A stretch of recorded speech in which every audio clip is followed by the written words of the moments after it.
Hi, and welcome back to EdTech Insider. I'm Andrew Cohen with Brainscape, and today I'm here with Steve Anderson, an instructional technologist at the Winston-Salem School District down in North Carolina, and also a blogger at Web20Classroom, a blog he started a few years ago. How you doing, Steve? Good. How are you? I'm doing well, thank you, up here in New York. So to start out, give a little bit of background of the Web2O Classroom blog for those people who might not read it, and tell us kind of what it's about, what topics it covers.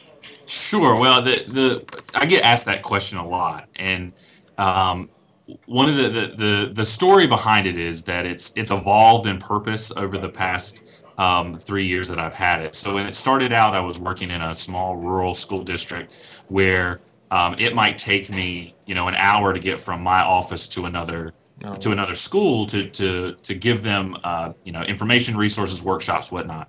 And so I needed a better way to communicate that information. So I thought, well, I'll do a blog. People can check in on it when they want to. They can subscribe via RSS, do whatever. And so it started out with a lot of resource sharing, and it's still a lot of that resource sharing. If I find an interesting tool or a new way to do something, or something that strikes me as up and coming in the classroom to use with kids, and I'll write about it. I'll talk about it, talk about how I've used it, talk about how other people are using it, and give a not necessarily a review, but just kind of my thoughts on that. It has since evolved where I'm still doing some of that and sharing a lot of those resources into more of my personal and open reflection on my thoughts on ed tech, my thoughts on especially leadership and teacher leadership and school leadership, and where technology's role kind of fits into that, and how the role of the teacher and the role of our school leadership is changing and shifting with the help or because of technology. And so Yeah. some of my thoughts on that. Yeah, well, it's been interesting to watch your blog evolve as both the instructional technology architecture and ecosystem evolves, as the technology evolves itself, and as you personally have kind of migrated from the more rural school districts to more urban, suburban, and then now we're actually at the district level. So it's been fun to watch. How long has the blog been live? Just for those who are out there. Yeah, I started in February of 2009, and so just a month or two ago, I passed my 400th post. Wow. So it's it evolves. It's I used to post all the time, and now I might post once or twice a week, but and that suits me. Yeah, it's whenever the pace of inspiration. I always kind of advise friends of mine who are starting their own blogs and who kind of get discouraged at the pace. It's just one of those things you got to kind of keep at it, and you've been at it, I guess, a shade over 2 years now, and Yeah, someone can come a long way in 2 years. So yeah. it's encouraging. So one big topic I think that's sometimes undercovered in education technology is the role of parents in the adoption of the technology, both in the classroom and at home. How do you think that the school district ecosystem and schools themselves can better incorporate parents into the process? But yeah, I actually just not 2 or 3 weeks ago just wrote a post on parents and about how parents are sometimes viewed as the enemy in the classroom, where we have lots of terms for those parents, like helicopter parents and Hmm. those parents you dread to walk through the door. But parents should be our biggest ally, and especially when it comes to terms with tech, that we see a lot of things like blocked websites, or we see kids who can't bring their own devices to school. We see a lot of negativity surrounding tech, but parents can be that advocate that we have outside of the classroom to kind of put pressure on people, in the upper levels of administration, to say, hey, these kids, when they're coming home, they're doing these things. They're getting on Facebook, or they're getting on, and they're doing their homework, and they're chatting with their friends at the same time. If they can learn that way and they're doing well, why can't we incorporate some of that in school? So schools need to do a better job of reaching out to parents.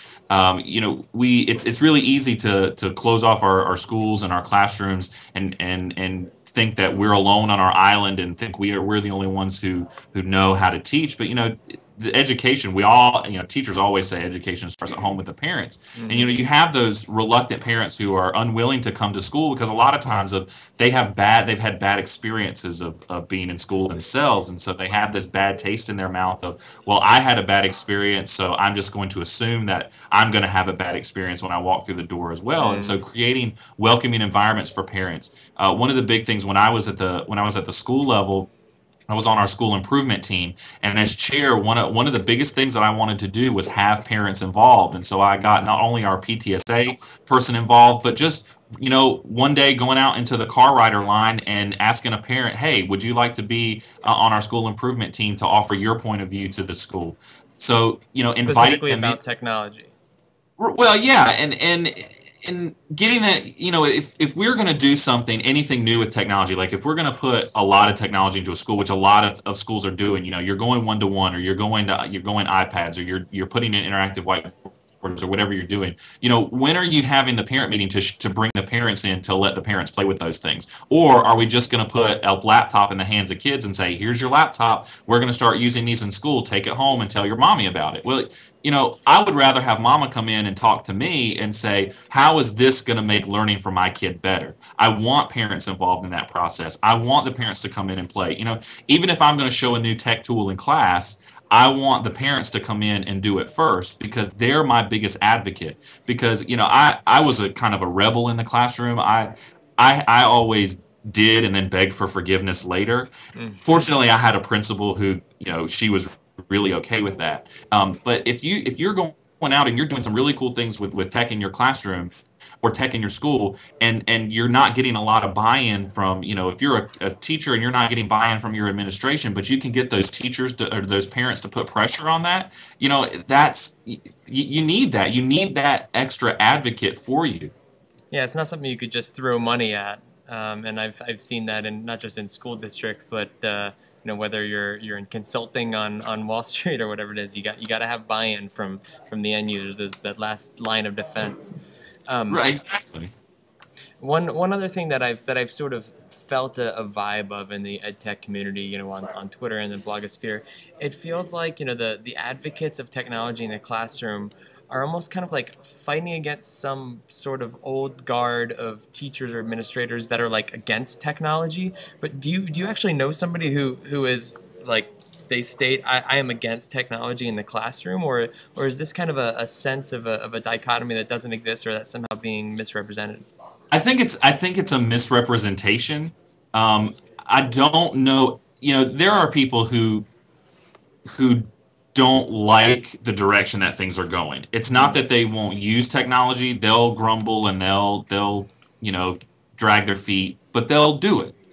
Because they know that it's good for kids. I say a lot of times to teachers, there are three different groups of people. There are people of teachers. There are teachers who you'll get immediate buy-in when it comes to anything with technology, because they want to do it. They want to do it in the classroom. They see the benefit.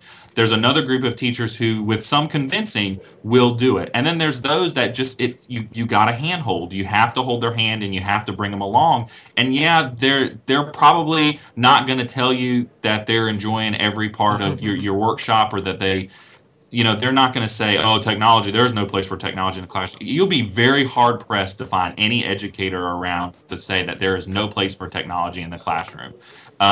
Sure, they might not do it themselves, but they know that there are benefits. And I think part of it is a comfort level, and that some PD hasn't been done in a way that makes technology comfortable and allows for that failure.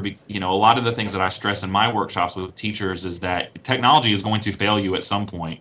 It will utterly fail you, and that's okay. Have a plan to back it up. And I think if we start to make things more comfortable, because the way we've approached it is that, oh, this is the latest and the greatest, and this is what kids are doing, and iPads and all that. It's scary. It's scary for people who've been around for a really long time, or for people who aren't comfortable with it. It's really scary. And so we have to do a better job as professional development folks in making teachers more comfortable with technology and helping them understand and see the benefits, and start changing some of those, not negative attitudes, but maybe quicken the process of the change.